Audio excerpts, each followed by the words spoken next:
Hello, my name is Stephen Denman. My organisation is Shining Guidance. My website is shiningguidance.com. I want to talk to you today about the subject of creativity and how creativity is an immensely important concept and how that interrelates to human psychology and the healing benefits of using creativity and how it can unify individuals who are in communities and societies and on a much wider scale on in terms of national populations and also globally across planet Earth. So if we take a look and see how far back in history creativity goes, we can go back, for example, to the wall paintings of the various cavernous geological openings and passageways and tunnels of the thousands of caves all across the planet that were, covered and adorned with fascinating imagery during the Paleolithic period and the Mesolithic period and the Neolithic period by various cave people. We know that they were painting various astronomical phenomena such as stellar, solar, and lunar events and activities, meteorite showers, and comets flying across the heavens through the solar system. We know that there were many visitations by extraterrestrials and ultra-terrestrials who interacted with the Neanderthals and the Cro-Magnons in ancient history. And many of those extraterrestrial groupings or ultra-terrestrial groupings, as well as their spacecraft, were also painted onto the various walls of these cavernous geological openings and meandering passageways and tunnels in those underground, very dark and dim areas, the recesses of planet Earth. And I'm going to bring it forward a bit. I don't want to sort of go into too much detail because obviously it's a lot of information to cover in this presentation. But we go forward, for example, to the medieval period and we see the creative expression that went on with, the various Christian painters, such as the Italians known as Simone Martini and Lippo Mimi. Now, both Simone Martini and Lippo Mimi were very, very, very famous for their time, not just on the Italian peninsula, but all across Western Europe. And really, the Roman Catholic Church and therefore Christendom was very familiar with their paintings, their various paintings of Christian iconography to do with various scenes from the Gospels of Matthew, Mark, Luke, and John, and the ministry of the Lord Jesus Christ, also known as Yeshua ben Yosef on planet Earth, and their various paintings of the Virgin Mary and everything else. Absolutely fascinating forms of individual creation within themselves, their own expression and their love for the Lord Jesus Christ, also known as Yeshua ben Yosef. So again, another interesting aspect to creative individualism there and creative understanding. We look at, for example, another medieval painter, for example, who was Hieronymus van Aken, who was then also known as Hieronymus Bosch and Hieronymus Bosch. He was the Dutch painter from the Brabant province in the Netherlands who was incredibly famous for painting various Christian scenes of heaven and hell and purgatory, the seven deadly sins, and many other fascinating aspects of Christianity. Were very detailed as well. Very, very, very fascinating what he did. So we know that creative expression and creative individuality, and therefore creative liberty, is something that has been very important in the thoughts and the feelings of many human beings, and therefore collectively in human consciousness for a very long time, going back, as I said, to the Paleolithic period and then into the Mesolithic period and the Neolithic period. It's interesting to note that creativity has connections also to various extraterrestrial and ultra-terrestrial groupings and various stellar, solar and lunar phenomena in prehistory. So the subject of creativity is vast, it's internecine, it's varied, it's labyrinthine, it's really something that's very interesting on many levels. You take a look at the visionary Englishman known as William Blake, who was an incredibly famous poet and painter and printmaker. He wasn't that renowned at the time, he wasn't that famous at the time, but over many generations he became a legendary figure really in the English cultural scene. You have the Spaniard known as Salvador Dali. He was the surrealist painter, and this artist would create these incredible scenes of abstraction and surrealism but they were designed to make the thoughts and feelings of human beings become stirred and excited, and to make you reflect on how you perceive, really, this 3D holographic reality in the material dimension. You have the Frenchman who was a renowned visual artist known as Henri Matisse. You have people, for example, like the Scottish figurative painter known as Alexander Gaudi. These are just small examples of individuals who became famous because of their creative individualism and their fierce belief and passion to express themselves, because they really subconsciously understood how important being creative is. You have other individuals who are these science fiction writers, such as Isaac Asimov and Arthur Charles Clarke, or Arthur C. Clarke as he's more commonly known, Robert Anton Heinlein and Benjamin Bova, as just another small number of examples that I can give. Their creativity within their science fiction writings, in the stories, the various books they wrote over many years, excite the human imagination. So their creativity can help other people's creativity. It nurtures and helps to flourish that creative medium, and it gives further emphasis to how important it is, especially in this 21st century digital age where everything's becoming so ultra conformist and repetitive, and in many ways even more mundane than it has. So it's now even more important than ever to be as creatively expressive as possible, and really define your own creative liberty. So we can go even further back and into the very basis of the importance of why creativity should exist. And there's many specific reasons why all those individuals, as just a small example I gave, were using creativity, as thousands and thousands of other people do all the time. Creativity helps you and those around you to perceive the overall perspective. So, if you're involved in project management, you do flowcharts. So you have a beginning, a middle, and an end, or an outcome and conclusion. You have team consultancies, you have periodic re-evaluations and reviews. That is a form of creativity. You're using a logically based form of creativity to understand things in a different way that's non-emotive and logical, both as an individual and in collaboration with others in a team structure. So that's really great. Creativity can be used to create, in say, technical drawing and graphical communication, planimetric and 2D and 3D perspectives that give a pictorial perception of a room, a space, or an area in a different way than would normally be seen otherwise. You've heard the phrase computer aided design, or CAD. Same as, say, for example, a filmmaker, a director working with a producer. They'll have artists that are storyboarding various scenes from a movie, because the actual visualization of it helps them to get a much better overall perspective of how they want that film to look, the finished product. Creativity also helps to motivate individuals, small, medium and large size groupings, communities and societies, and then therefore national populations, and can lead to mainly an outcome that could possibly be centered on a positive, spiritually based revolution, a peaceful and therefore non-violent overthrow of a dictatorial government, just through peaceful resistance by expressing things in an artistic way. Creativity also helps to develop problem solving in terms of aptitude and potentiality.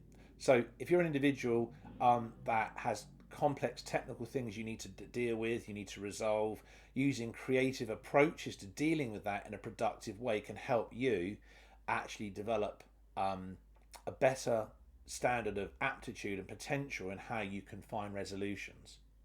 Creativity can make any individual and any small or medium or large size grouping or community and society far more productive.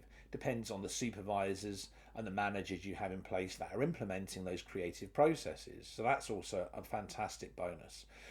Creativity is known to boost the confidence and the self-motivation of the individual, and therefore that individual who's boosting their own confidence and they're self-motivating themselves can then motivate other individuals in small, medium and large size groupings, and they can do that with other groupings in societies, and therefore it's a positive subsequential effect of each individual making that effort, that volition, making that ergonomic, proficient and efficient effort to say, I believe in my creativity and I'm going to express what I'm doing no matter what. And yeah, you may be going out working a 9-to-5 job, you could be working 40 hours a week, 60 hours a week, Monday to Friday, you could be working early shifts, afternoon, late shifts, weekends, but if you still have that conviction and self-belief and you hold on to developing your creativity, you will win and succeed in the end. You will reach your end goal, your objectives of becoming very successful at what you do. You've just got to have that belief. It's actually the actual process of going through from the starting place to the finish is actually the actual development, the development process that you need to go through. The actual end result of suddenly making huge amounts of money, becoming famous, you become a recognizable household name, famous face. You type your name in on the internet and there's thousands of images of you on Google or Yandex or Bing. That's not relevant. It's the process of developing who you are and the development of your own self-confidence, your self-motivation and self-belief through expressing your creative liberty.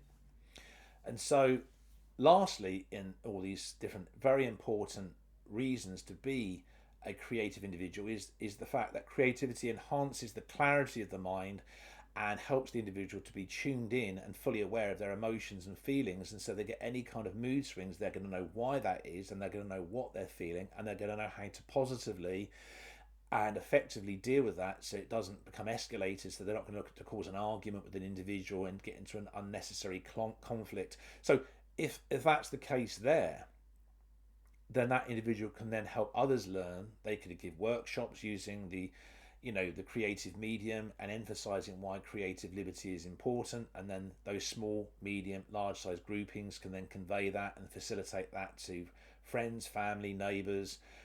Through emails, they can talk to each other on Microsoft Teams or on Zoom or Messenger rooms and so on. So creativity is an immensely important thing. You take a look at the British music scene and some of the incredible bands, especially in genres such as heavy metal and heavy rock, going back to 1967, 1968, the bands that have come along in the past 40 or 50 years, especially in those genres, show that they're highly intellectual people, they're immensely clever individuals, and they're conveying immensely important information, whether it's on a political event or a historical event, whether it's to do with a science fiction novel, a fantasy adventure novel.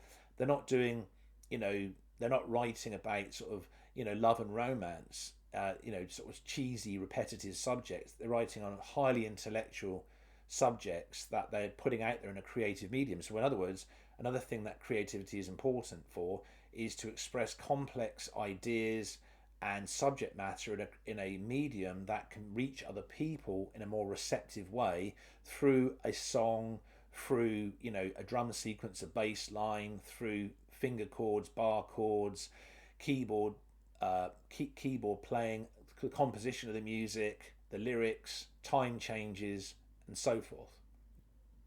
And I would say also we take a look at the fantastic work of the very famous Swiss psychoanalyst called Carl Gustav Jung. He wrote extensively in Jungian psychoanalysis on the connections between human psychology and creativity, divinity and creativity. And really, when you take a look at the term spiritual ascension, that's really connected to creative liberty as well, because spiritual ascension is based around reaching an electromagnetic threshold in terms of frequency, vibration, and energetics in the individual's mind, where they're so tuned in constantly 24 hours a day to their own feelings, emotions, their own potential. They have total self-belief, total self-motivation, and they know they can go out there into the 3D holographic reality of this material dimension and be successful and monetize what they do with no doubts or fears in their mind, and can help others do that. That is a form of spiritual ascension, because they have believed without any doubts in their own creative liberty and their own creative potential. And therefore you could say creativity is an expression of devotional individualism. And when we look at autism and creativity, and obviously, autism is classified in what we last is conventional Western science, in the autism spectrum disorder, ASD, as being, it's a mental impairment or a mental problem or a mental disorder. Well, it isn't really. Again, there's a lot of stigma attached to that kind of word. Children who are on the autism spectrum disorder, or ASD in particular, can effectively display a very consistent and profound deep sense of creativity and imagination that's based on pictorializing everything, not using words or phrases or sentences or paragraphs, but using pictures, using imagery to describe a literal narrative in some form, or a plan or a concept. Individuals who may be adolescents or young adults, middle-aged adults, the elderly, for example, who are on the autism spectrum disorder or ASD, can also be extremely creative and highly unique thinkers and become quite brilliant in specialised fields that could be involved in painting and writing or sculpture or some kind of musicianship, or it could be in the sciences, it could be in some form of technological developments they're involved in, or engineering projects. But whatever they specialise in, they tend to be at the top of their game. They tend to be quite incredible and quite profound at what they're doing. So creativity is an immensely important aspect of human existence. It's not something to be taken lightly, and it's not something we can just turn around and say, oh yeah, whatever, who cares about creativity? It's not relevant. Creativity is immensely irrelevant. And when you take a look at creative liberty, that very phrase is a driving force of positivity. Being a human being is a very special thing. Yeah, being a human being is a tremendous burden in some ways. Being human is too complex. Human beings have far too much emotional ranges in some ways, yes, but that also makes us unique. And all of that emotionality, whether it's positive emotions and feelings or negative, um, you know, emotions and feelings, can all be expressed through the creative medium. And those individuals that take how they're feeling and their own mental health issues and can applicate that into painting and drawing and writing and musicianship, and actually can get their act together and actually sort of like, it's almost like create an autonomic reaction to their own mental impairment, where they're suffering from clinical depression, or they're suffering from aspects of paranoid schizophrenia, or whether they're suffering from some sort of neurotic disorder, or they're just generally stressed out because of the cost of living issues they've got, which is obviously a major subject that's going on across the planet Earth today in almost every country. So creativity is a way to heal and create resolution and to move forward. Creativity can bring mass inclusion amongst individuals who feel very rejected by societies, who feel rejected by their local communities, who feel they are disenfranchised, they've been left out. Creativity is a way of bringing people together. And if those people can bring their creative liberty together in a collective unifying way and can use that creative liberty to literally effectively move forward and monetize that sense of recognition they get for what they're good at, their skills basing is a double bonus for them, because they're self-motivated to use creative liberty. Then they suddenly know how to can monetize it, and that monetization increases literally day by day, week by week, and month by month, and year after year, and they're making a huge amount of money out of what they're doing. That's a fantastic thing to do. And if you're helping other people at the same time, for example, look at how music can heal mental health problems.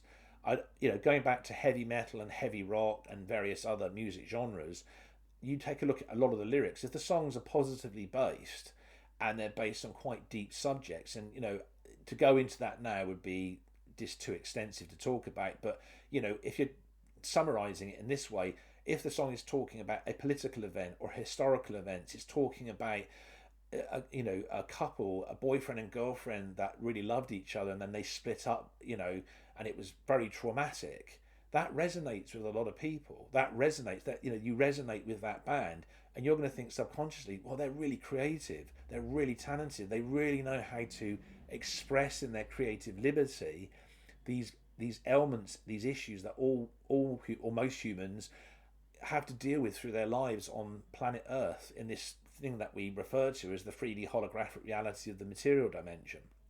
And we have to put emphasis on creativity. One of the things that's really going to sort this planet out and restore human sovereignty is an emphasis being placed on using creative liberty and how to effectively applicate that creative liberty in our lives, and to help not just ourselves as individuals, but to help also small, medium and large size groupings and communities and society in general. If that doesn't take place, then humanity is going to not be in a particularly great situation over the next 5 to 10 years.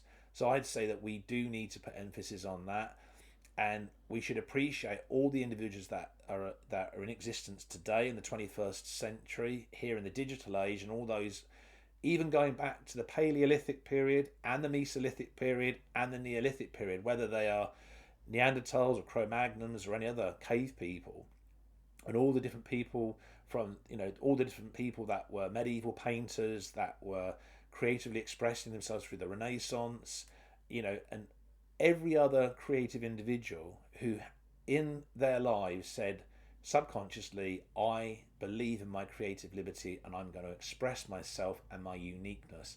That is a very powerful thing to do, and we should fully recognize that. It's important to do that. Now, on that note, folks, I think I've said what I wanted to say in this video about creative liberty. Thank you very much for watching. There'll be plenty more videos to come, and I'd say now, take care.